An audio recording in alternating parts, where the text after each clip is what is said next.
할렐루야 중동부 친구 여러분 반갑습니다. 오늘은 특별히 귀한 스승의 주일입니다. 여러분을 늘 사랑하기를 애쓰시고 또 수고하시는 우리 선생님들, 특별히 여러분을 위해서 눈물의 기도를 드리시는 우리 선생님들께 감사할 수 있는 귀한 오늘 주일 예배가 되기를 바랍니다. 우리 시간 함께 사도신경으로 우리 신앙을 고백하도록 하겠습니다. 전능하사 천지를 만드신 하나님 아버지를 내가 믿사오며 그 외아들 우리 주 예수 그리스도를 믿사오니 이는 성령으로 잉태하사 동정녀 마리아에게 나시고 본디오 빌라도에게 고난을 받으사 십자가에 못 박혀 죽으시고 장사한 지 사흘 만에 죽은 자 가운데서 다시 살아나시며 하늘에 오르사 전능하신 하나님 우편에 계시다가 저로서 산자와 죽은 자를 심판하러 오시리라. 성령을 믿사오며 거룩한 공예와 선도와 서로 교통하는 것과 죄를 사하여 주시는 것과 몸이 다시 사는 것과 영원히 사는 것을 믿사옵나이다. 아멘. 이 시간 우리가 함께 나눌 말씀은 갈라디아서 말씀입니다. 갈라디아서 2장 11절부터 14절 말씀 함께 보도록 하겠습니다. 갈라디아서 2장 11절부터 14절 말씀 제가 봉독해 드리겠습니다. 게바가 안디옥에 이르렀을 때 책망받을 일이 있기로 내가 그를 대면하여 책망하였노라. 야고보에게서 온 어떤 이들이 이르기 전에 게바가 이방인과 함께 먹다가 그들이 오매 그가 할례자들을 두려워하여 떠나 물러가매 남은 유대인들도 그와 같이 외식함으로 바나바도 그들의 외식에 유혹되었느니라. 그러므로 나는 그들이 복음의 진리를 따라 바르게 행하지 아니함을 보고 모든 자 앞에서 게바에게 이르되 내가 유대인으로서 이방인을 따르고 유대인답게 살지 아니하면서 어찌하여 억지로 이방인을 유대인답게 살게 하려느냐 하였노라. 아멘. 한 작은 마을에 두 사람이 있었다고 합니다. 그런데 이 두 사람이 큰 시비가 붙어서 서로 싸우게 됐는데요. 도저히 자기들 사이에서는 합의가 이루어지지 않으니까 결국은 마을에 있는 한 현자에게 찾아갔다고 합니다. 그래서 먼저 첫 번째 사람이 그 집안으로 들어가서는 현자에게 열심히 자기 쪽 입장, 자기 버전의 이야기를 들려주었더니 그 현자가 말하기를 당신이 옳으려 라고 했습니다.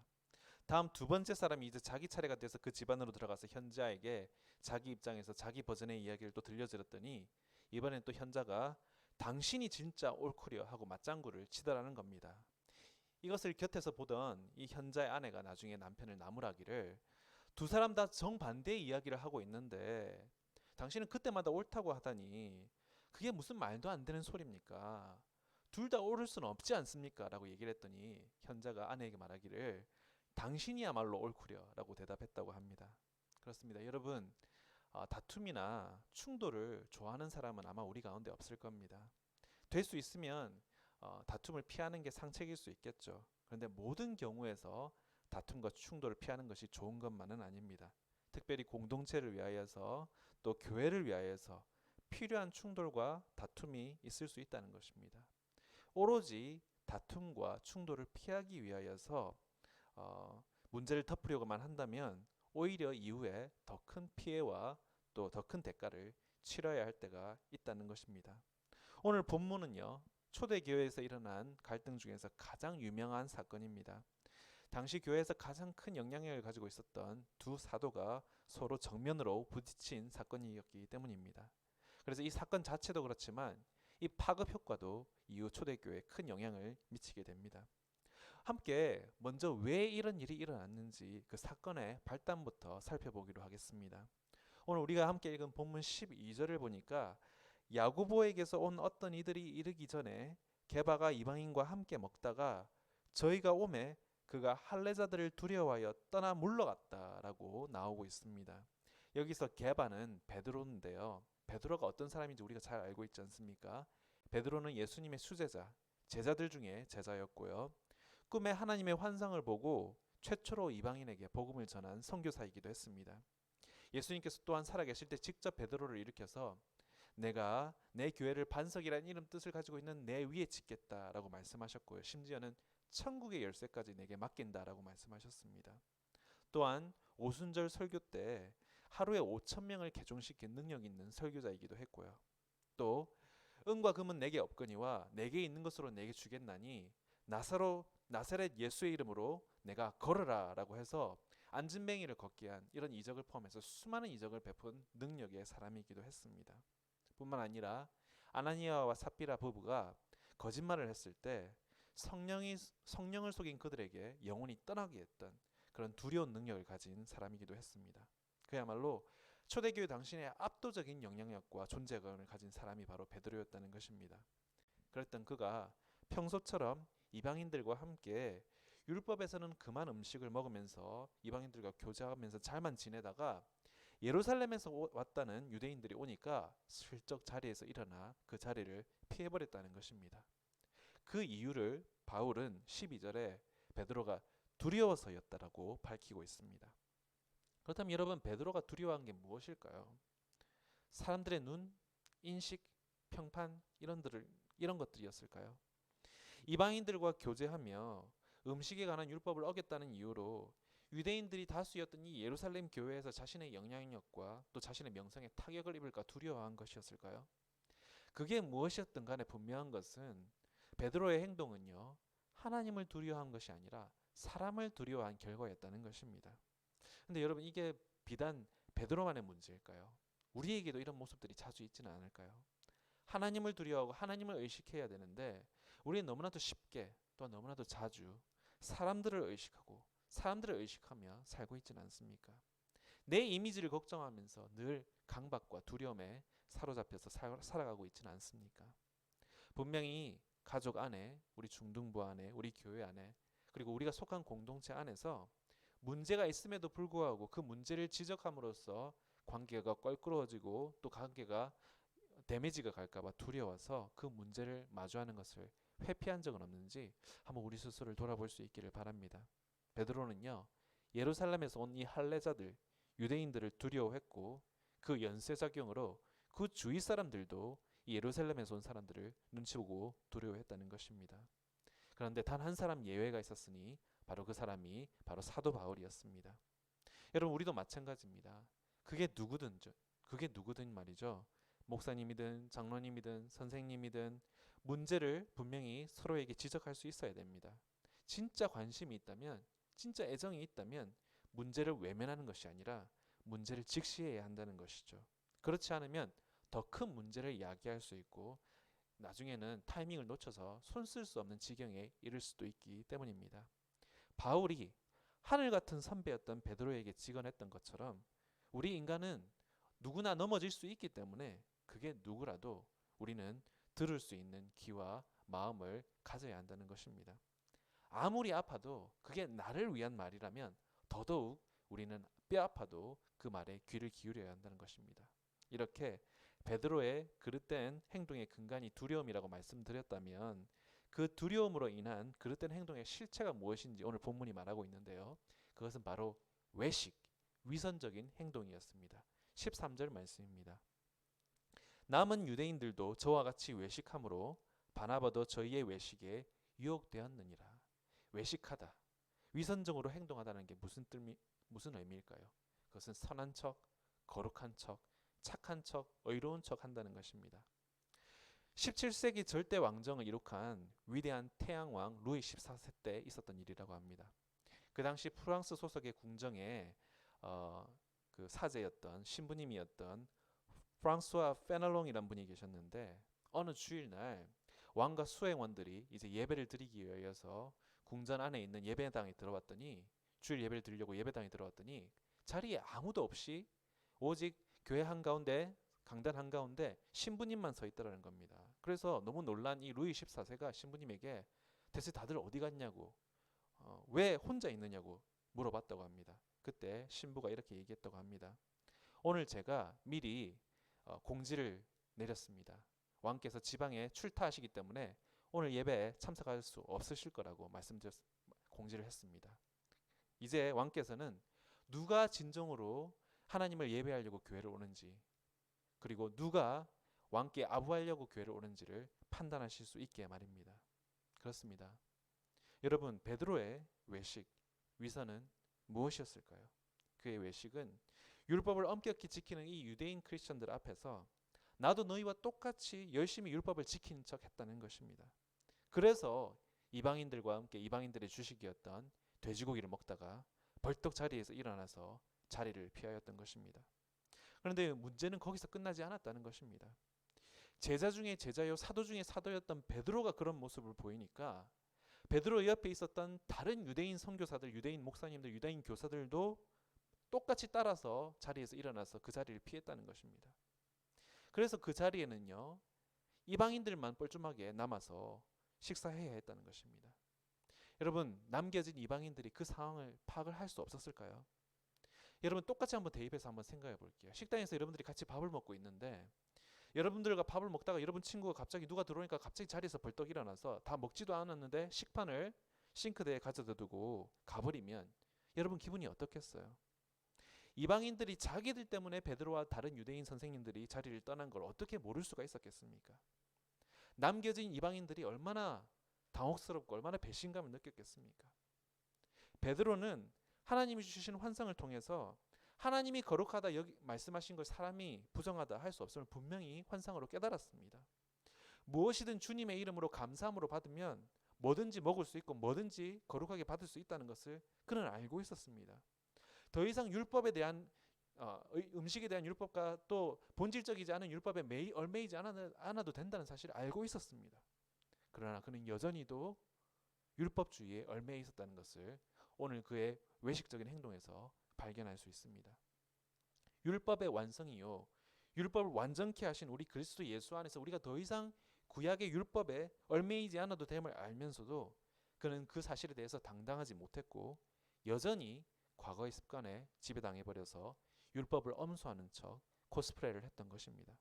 그래서 14절 모든 자 앞에서 게바에게 이르되 내가 유대인으로서 이방인을 따르고 유대인답게 살지 아니하면서 어찌하여 억지로 이방인을 유대인답게 살게 하려느냐 하였노라 라고 사도 바울이 사도 베드로를 공개적으로 책망한 것이었습니다. 여러분, 말씀을 우리 14절을 정말 제대로 보면 문제는요, 베드로가 유대인으로서 이방인을 따르고 유대인답게 살지 않은 게 문제가 아니었습니다. 베드로의 문제는요, 환상을 통해서 이방인들 전도를 위하여서 그들의 생활 방식을 존중하고 그들의 방식을 같이 따라도 된다고 하나님께서 허락해 주셨음에도 불구하고 구약의 부정한 동물로 규정된 것들도 이방인들의 주식이기 때문에 그들을 위하여서 같이 먹고 마실 수 있다고 하나님께서 말씀하셨음에도 불구하고 그는 이방인들에게 유대인들의 방식을 그의 이런 외식적인 행동을 통하여서 강요한 결과를 낳게 되었다는 것입니다. 주식이 토끼고기, 돼지고기, 타조고기처럼 율법에서 부정하다 한 것이라도 그들의 주식이었기 때문에 이걸 안 먹으면 굶주릴 수밖에 없었기 때문에 이방인들이 이것을 먹고 살아야 했음에도 불구하고 이 베드로의 행동으로 인하여서 이방인들이 죄책감을 느끼면서 살기 위하여서 그들의 주식을 먹었어야 했다는 것입니다. 여러분, 본질은 율법이 아니라 사랑으로 포용하는 것인데 옛날 지인들이 올라와서 자기를 쳐다보니까 갑자기 캥기고 부끄러워졌다는 것입니다. 하나님께서 분명히 베드로뿐만이 아니라 베드로를 포함한 우리 모두에게 율법에서 자유케 해주셨는데 그는 스스로 율법의 노예 상태로 기어들어간 것이었습니다. 하나님께서 괜찮다고 하셨는데 내가 안 괜찮고 불편해서 남들도 불편하게 만들었다는 것입니다. 여러분, 바울은 베드로에게 당신이 어떤 위치의 중요성을 가진 사람인데 이렇게 행동하는 겁니까? 라고 책망하는 것을 보게 됩니다. 당신이 그렇게 행동하니까 주위 사람들이 다 시험 들어버렸지 않습니까? 라고 말하는 것입니다. 여러분, 우리는요, 사랑하고 위할수록 서로에게 솔직해야 합니다. 그게 때론 아프고 힘들어도 꼭 할 말을 해야 한다는 것입니다. 상대방을 위해서 더더욱 말입니다. 여러분 부모님들도요, 여러분에게 잔소리하는 게 애정이 있어서 잔소리를 하는 것입니다. 여러분, 솔직히 잔소리가 얼마나 피곤한 일인지 아십니까? 신경을 쓰니까 관심이 가니까 눈에 보이고 거기에 대해서 말을 보태는 겁니다. 목사님은 애가 없잖아요. 목사님은 어린애기들이나 유초딩들한테 좋은 말만 합니다. 아이고 예쁘다, 아이고 착하다, 아이고 잘하네. 근데 여러분, 부모만큼 그 아이들에 대한 애정이 없기 때문에 좋은 말만 할 수 있는 겁니다. 내 아이가 아니기 때문에 잔소리까지 하고 싶지도 않고 그렇게 할 위치도 아니기 때문입니다. 여러분 부모님은요, 그만큼 여러분들에게 애정이 있으시기 때문에 여러분에게 잔소리를 하는 겁니다. 오직 잘 되기를 바라는 마음 때문에 그렇게 하시는 것이죠. 여러분의 선생님들도요, 여러분에게 애정이 있기 때문에 때로 여러분이 불편해할 수 있는 말을 하시는 겁니다. 그리고 그 불편한 진실을 말할 수 있어야 진짜 교사이며 영적 멘토라는 것입니다. 여러분, 바울이 베드로에게 애정이 1도 없었으면 그냥 넘어갈 수 있는 문제였어요. 그러나 바울은 베드로를 너무나 존경하고 사랑했기 때문에 베드로가 계속해서 잘못된 길로 가서 회복할 수 없을 정도로 무너지는 것을 참 볼 수 없었기 때문에 정면으로 문제를 제기한 것이었습니다. 그래서 사랑 안에서 진리를 말한 것입니다. 여러분, 당장은 기분 나쁠 수 있고 노엽고 또 부담스러울 수 있습니다.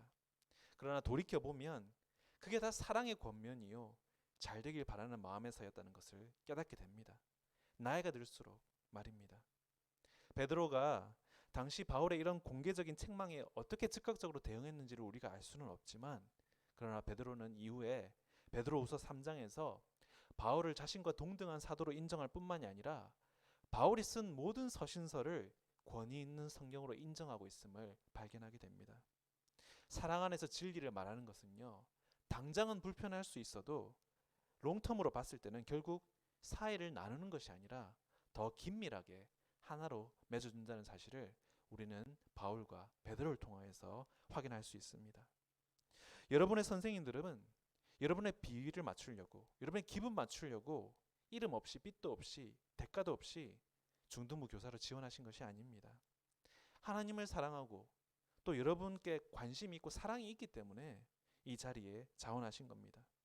여러분에게 사랑 안에서 진리를 전하기 위하여서 애쓰시고 수고하시는 분들이 여러분들의 선생님이라는 것입니다.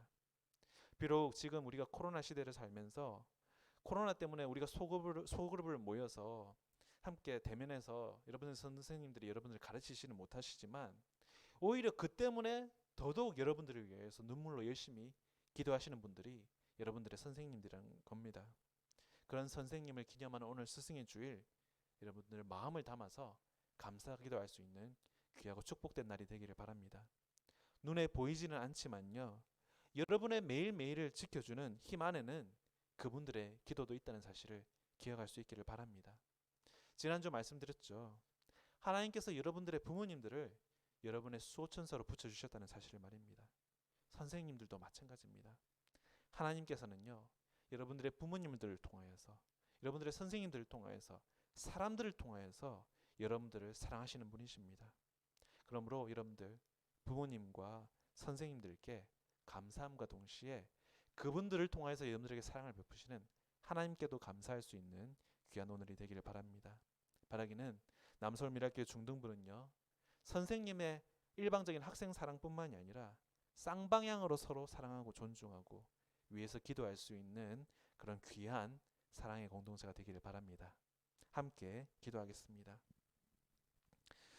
사랑이 많으신 하나님 아버지, 오늘 스승의 주일로 우리를 모이게 하셔서 선생님들의 헌신과 역할에 대해서 말씀 듣게 하심을 감사합니다. 우리 모두 사랑 안에서 진리를 말해줄 수 있는 사이가 되게 하여 주시고, 친한 척, 착한 척, 거룩한 척, 척척이 아니라 서로에게 진실된 관계가 되게 하여 주옵소서. 우리 안에서 두려움과 가식이 없게 하시고 하나님 안에서 서로를 세우며 철과 철이 서로를 날카롭게 하는 것처럼 서로를 성숙하게 하는 귀한 공동체가 되게 하여 주시옵소서. 이 모든 말씀 우리를 율법에서 자유케 하시고 사랑으로 하나 되게 하여 주신 우리 구주 예수 그리스도의 이름 받들어 기도드립니다. 아멘. 축도함으로 예배를 마치겠습니다. 이제는 우리 주 예수 그리스도의 은혜와 하나님의 크신 사랑과 성령님의 감화감동 교통하심이 사랑 안에서 진리를 수호하고자 결단하는 주의 자녀들 머리머리 위에 이제로부터 영원토록 함께 있을지어다. 아멘. 여러분, 한 주간도 승리하시고요. 또 여러분의 부모님들과 또 여러분의 선생님들, 여러분이 사랑으로 빚은 분들을 위하여서 감사의 기도를 드릴 수 있는 귀한 한 주가 되길 바랍니다. 다음 주에 만나요. 바이.